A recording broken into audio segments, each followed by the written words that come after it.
Hello everyone, welcome back to my channel माँ Vandana chemistry classes.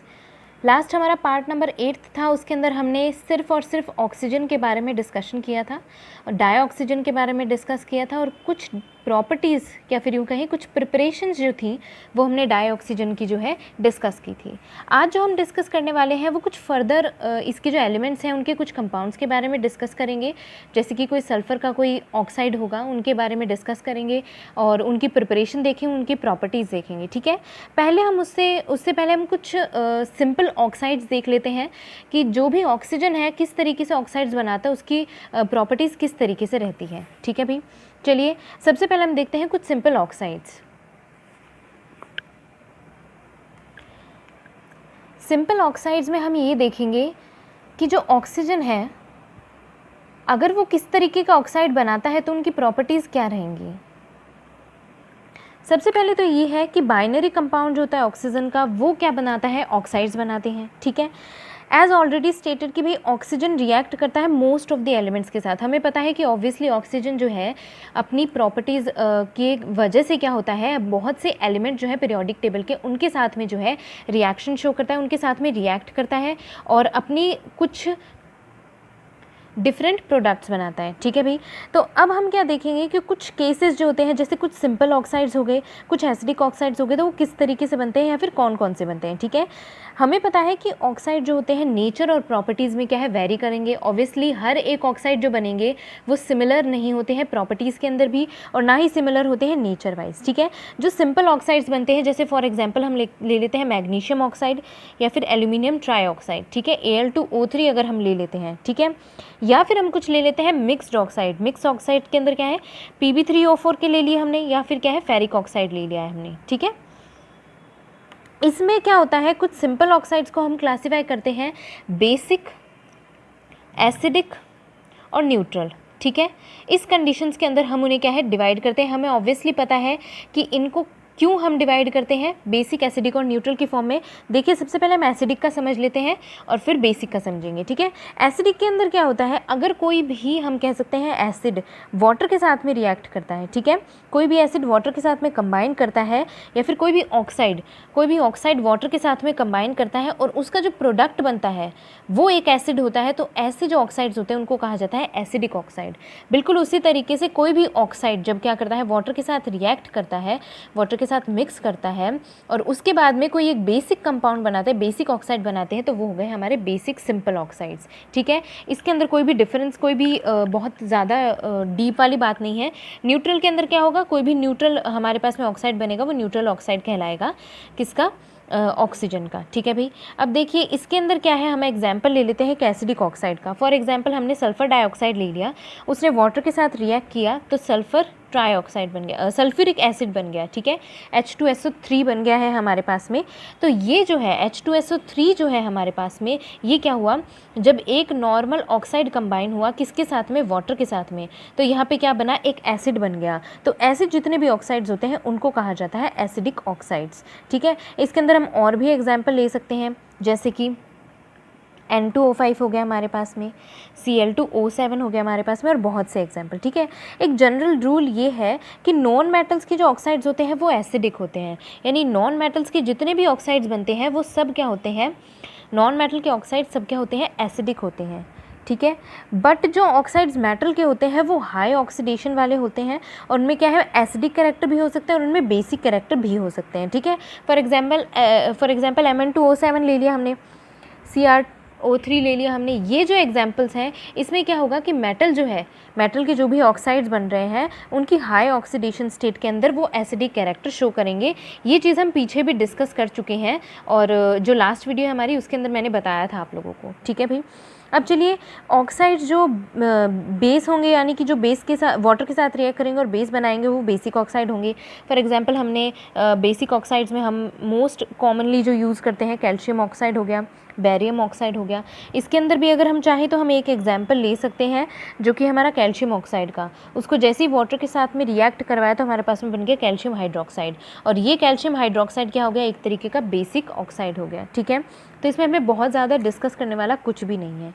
चलिए अब हम देखते हैं आगे हमारा एक नया पॉइंट। ये था हमारा बेसिक ऑक्साइड्स के बारे में डिस्कशन, सिंपल ऑक्साइड्स के एसिडिक बेसिक जो भी बनते हैं। अब हम जो डिस्कस करेंगे वो होगा हमारा next point, that is ozone. मुझे नहीं लगता कि इसके बारे में किसी को कुछ भी बिल्कुल भी नॉलेज नहीं होगी, थोड़ा बहुत सबको पता होगा, ऑब्वियसली कुछ सुना भी होगा सबने। ओजोन क्या है, O3 यानी ऑक्सीजन की एक लेयर होती है, उसको कहा जाता है ओजोन। ठीक है, सबसे पहले हमें ये बता दें कि ओजोन क्या है, एक एलोट्रोपिक फॉर्म है ऑक्सीजन की, जो क्या है बहुत ज़्यादा रिएक्टिव होती है लॉन्ग एटमॉस्फेरिक सी लेवल के ऊपर। ठीक है, ऑलमोस्ट हम कह सकते हैं 20 किलोमीटर पे क्या करती है, एक एटमॉस्फेरिक ऑक्सीजन की प्रेजेंस हो जाती है सनलाइट के थ्रू।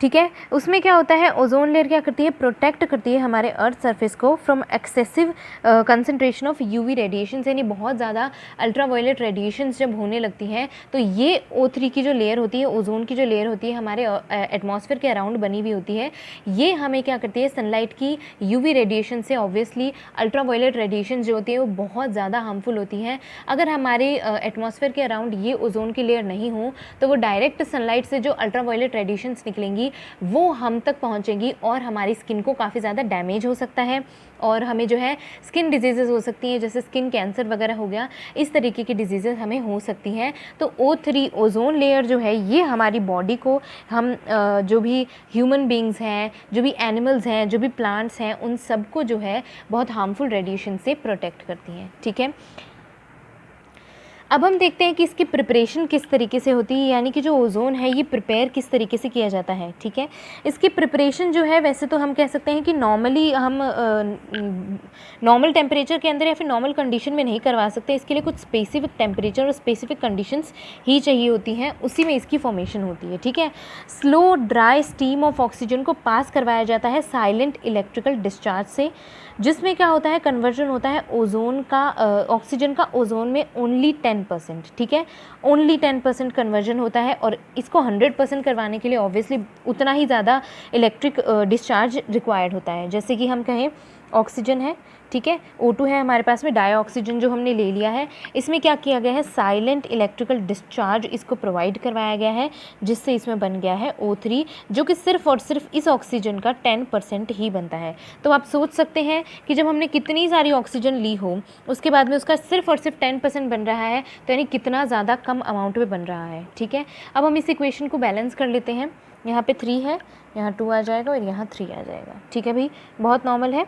अब चलिए, जो फॉर्मेशन होती है ओजोन की फ्रॉम ऑक्सीजन में, एक तरीके का एंडोथर्मिक प्रोसेस होता है, यानी कि जिसके अंदर ऑलमोस्ट क्या कह सकते हैं हम, +142 किलोजूल मोल इनवर्स एनर्जी क्या होती है, रिक्वायर्ड होती है। ठीक है भाई, ये नॉर्मल है इसके अंदर, ये बहुत ज़्यादा नेसेसरी होती है साइलेंट इलेक्ट्रिकल डिस्चार्ज के लिए। ठीक है, जो कंसंट्रेशन होती है ओजोन की वो ग्रेटर देन होती है 10% एज रिक्वायर्ड फ्रॉम दी, मतलब बैटरी जो होती है ओजोनाइजर्स के अंदर, उन सब के अकॉर्डिंग जो है इतनी ही रिक्वायर्ड होती है। चलिए अब हम देखते हैं इसकी कुछ प्रॉपर्टीज़। ये थी हमारे लिए प्रिपरेशन, अब हम देखेंगे इसकी प्रॉपर्टीज़।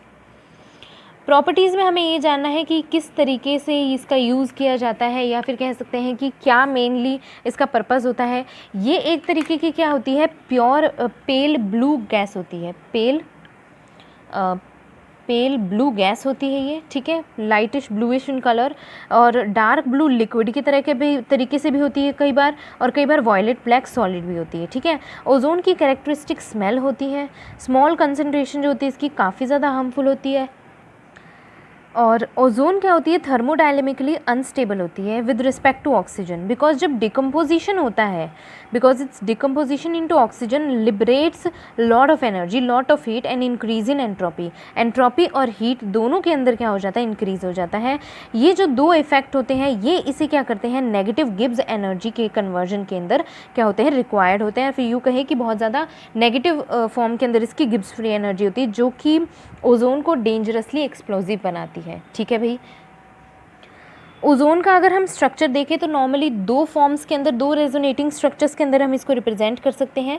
इस तरीके से एक बनेगा जिसके अंदर जो है यहाँ पे एक डबल बॉन्ड होगी और यहाँ एक सिंगल बॉन्ड होगी, ठीक है। और इसी तरीके से अगर हम चाहें तो इसकी एक दूसरी रेजोनेटिंग फॉर्म भी बना सकते हैं। वो इस तरीके से बना सकते हैं कि ये डबल बॉन्ड जो है यहाँ शिफ्ट हो जाएगा और जो सिंगल बॉन्ड होता है ये यहाँ शिफ्ट हो जाएगा, ठीक है भाई, बहुत ईजी है। चलिए अब हम देखते हैं इसके कुछ यूजेस जो कि हमारे लिए बहुत ज़्यादा ज़रूरी है, ठीक है। यूजेस में जो है ओजोन का मेनली क्या यूज़ किया जाता है, एज अ जर्मिसाइड्स यूज़ किया जाता है, डिसइंफेक्टेंट्स की फॉर्म में इसका यूज़ किया जाता है, स्टेरिलाइजिंग वाटर को स्टेरिलाइज करने के लिए काम में लिया जाता है, ब्लीचिंग ऑयल्स के अंदर वो इसको काम में लिया जाता है, फ्लोर के अंदर, स्टार्च के अंदर, इन सब में यूज़ किया जाता है। ये क्या करता है, एक तरीके से ऑक्सीडाइजिंग एजेंट की तरीके से काम करता है पोटेशियम परमैग्नेट के लिए। यानी जब पोटेशियम परमैग्नेट को प्रिपेयर किया जाता है तो उसमें as an oxidizing agent ozone को डाला जाता है, ठीक है भाई। ये था हमारा ओजोन के बारे में डिस्कशन। अब हम देखेंगे सल्फ़र की कुछ एलोट्रॉपिक फॉर्म्स, यानी कि सल्फ़र की कुछ एलोट्रॉपिक फॉर्म्स में किस तरीके से जो है सल्फ़र फॉर्म करता है, या फिर उसकी जो डिफरेंट एलोट्रॉपिक फॉर्म्स हैं उसमें से कौन सी स्टेबल है, कौन सी नहीं, और कौन सी मोस्ट वाइडली यूज़ की जाती है। सल्फ़र न्यूमेरसली दो कह सकते हैं एलोट्रॉपिक फॉर्म के अंदर प्रेजेंट होता है। एक होता है येलो रोम्बिक, दो फॉर्म्स मोस्टली जो इसकी प्रेजेंट होती है वो एक तो होती है येलो रोम्बिक और दूसरी जो हमारे पास में होती है वो होती है मोनोक्लिनिक, ठीक है। Yellow rhombic and monoclinic. Yellow rhombic जो होती है इसे एक और नाम से जाना जाता है जिसे कहा जाता है अल्फ़ा सल्फ़र। अब इसे अल्फ़ा सल्फ़र क्यों कहा जाता है वो हम इसके बारे में डिस्कस करेंगे, तो इसके स्ट्रक्चर से रिलेटेड कुछ आएगा तब आपको बताएंगे। दूसरी है मोनोक्लिनिक में बीटा सल्फ़र, ठीक है। मोनोक्लिनिक को कहा जाता है बीटा सल्फ़र, येलो रोम्बिक को कहा जाता है अल्फ़ा सल्फ़र, मोनोक्लिनिक को कहा जाता है बीटा सल्फ़र, ठीक है भाई। अब देखिए इसके अंदर मोस्ट इंपॉर्टेंट या फिर यूँ कहें दोनों ही मोस्ट इंपॉर्टेंट तरीके की एलोट्रॉपिक फॉर्म्स हैं। जो स्टेबल फॉर्म है रूम टेम्परेचर पे वो होती है रोम्बिक सल्फ़र वाली फॉर्म, ठीक है। ये होती है स्टेबल रूम टेम्परेचर पे और जिसको हम ट्रांसफॉर्म कर सकते हैं मोनोक्लिनिक सल्फ़र की फॉर्म के अंदर हीट करने पर। कितने हीट करने पर, ऑलमोस्ट 369 केल्विन डिग्रीज केल्विन के ऊपर हीट करने पर हम इसको रोम्बिक फॉर्म को इसके अंदर मोनोक्लिनिक फॉर्म के अंदर हम ट्रांसफॉर्म कर सकते हैं, ठीक है भाई। तो अभी हम सबसे पहले जो है येलो रोम्बिक के बारे में डिस्कस करेंगे, इसके हम स्ट्रक्चर के बारे में और इसके हम प्रॉपर्टीज़ के बारे में स्टडी करते हैं। चलिए देखिए सबसे पहले रोम्बिक सल्फ़र जो है ये क्या है, एक तरीके का येलो इन कलर होता है, ऑब्वियसली जब ही नाम के अंदर येलो यूज़ किया गया है। और इसका जो मेल्टिंग पॉइंट होता है वो होता है 385.8 केल्विन के अप्रॉक्स इसका मेल्टिंग पॉइंट होता है, ठीक है। साथ ही साथ हम इसको भी देख लेते हैं, मोनोक्लिनिक जो होता है इसका मेल्टिंग पॉइंट जो होता है वो होता है 393 केल्विन्स, ठीक है। इसकी जो स्पेसिफिक ग्रेविटी होती है, S G means specific gravity जो होती है इसकी वो होती है 2.06 और जबकि इसकी जो स्पेसिफिक ग्रेविटी होती है वो होती है 1.98, ठीक है। रोम्बिक सल्फ़र जो है क्रिस्टल फॉर्म में होता है और बनता कैसे है, इवेपोरेटिंग किया जाता है, इवेपोरेशन किया जाता है किसका, सॉल्यूशन ऑफ रोल सल्फ़र का CS2 के अंदर। यानी कि सल्फ़र का CS2 के अंदर क्या किया जाता है, एक तरीके से सॉल्यूशन बनाया जाता है और इवेपोरेशन के प्रोसेस के थ्रू हमारे पास में येलो रोम्बिक अवेलेबल हो जाता है, ठीक है भाई। और फिर क्या होता है, ये सॉल्युबल होता है वाटर के अंदर but dissolve to some extent in benzene, यानी कि बेंजीन, एल्कोहल और ईथर, बेंजीन, अल्कोहल और ईथर, इन सब के अंदर कुछ एक्सटेंट तक यानी कुछ लेवल में ये जो है डिज़ोल्व होता है, लेकिन वाटर के अंदर ये जो है कम्प्लीटली इनसॉल्युबल रहता है, वाटर के अंदर इनसॉल्युबल रहता है, ठीक है, इनसॉल्युबल इन वाटर। लेकिन डिज़ोल्व किस में होता है, बेंजीन, अल्कोहल एंड ईथर के अंदर। ये रेडिली सॉल्युबल होता है, मतलब बहुत इजीली सॉल्युबल होता है कार्बन डाइसल्फाइड के अंदर, ठीक है भाई। अब आते हैं हम इस पे, एक मिनट पहले मैं आपको इसका जो है स्ट्रक्चर बता देती हूँ रोम्बिक सल्फ़र का। रोम्बिक सल्फ़र जो है हमारे पास में दोनों का साथ में बताती हूँ, रोम्बिक और मोनोक्लिनिक का, ठीक है।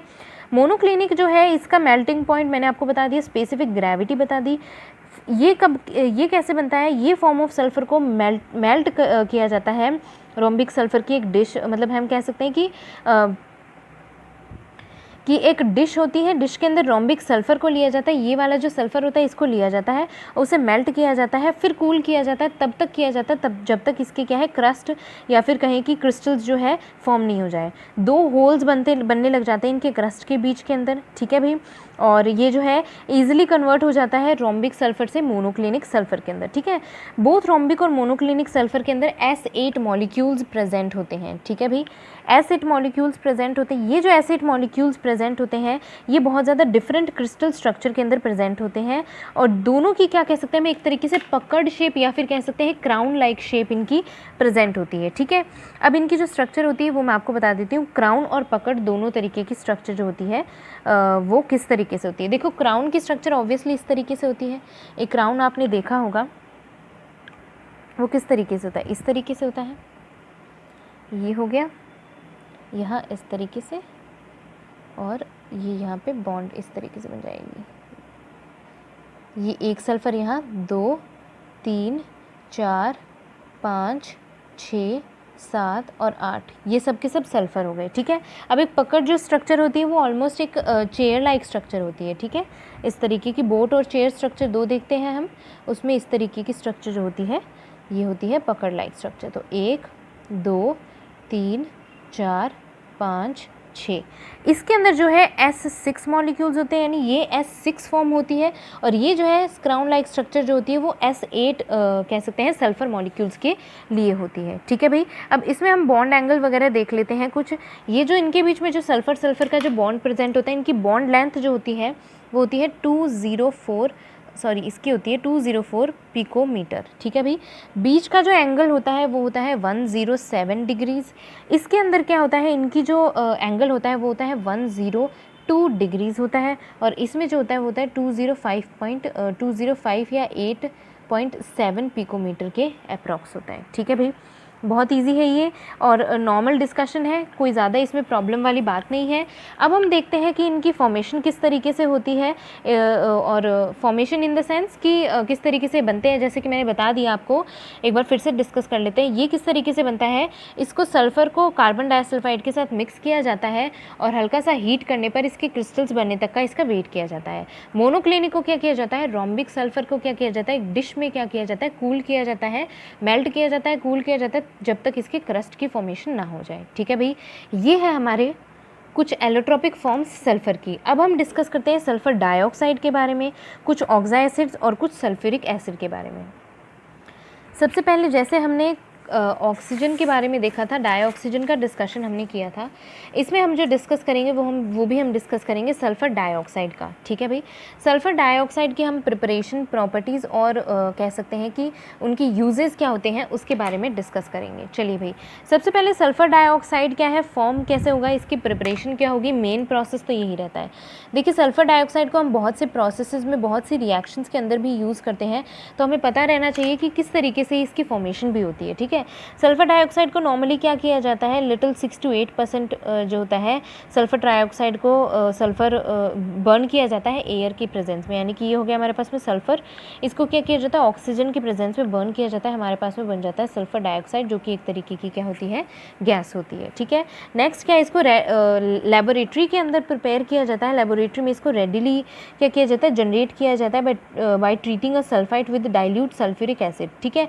डाइल्यूट सल्फ्यूरिक एसिड के अंदर इसको क्या किया जाता है, जैसे SO3 2- है, ठीक है, तो इसमें क्या किया जाता है, जो सल्फ्यूरिक डाइऑक्साइड होता है, जो हमारा डाइल्यूट सल्फ्यूरिक एसिड होता है, उसके अंदर उसको ट्रीट किया जाता है, तो इसमें फॉर्मेशन होती है H2O की फॉर्मेशन होने के साथ साथ में इसमें जो है बन जाता है हमारे पास में सल्फ़र डाइऑक्साइड, जो कि गैसेस फॉर्म में होता है। बहुत नॉर्मल प्रोसीजर है इसकी प्रिपरेशन का। नेक्स्ट जो हम देखेंगे वो होगी इसकी प्रॉपर्टीज़, कि इसकी प्रॉपर्टीज़ जो है किस तरीके से बनती है, या फिर यूँ कहें कि किस तरीके से इसकी प्रॉपर्टीज़ होती हैं। प्रॉपर्टीज़ में क्या है, सल्फ़र डाइऑक्साइड एक तरीके की कलरलेस गैस होती है।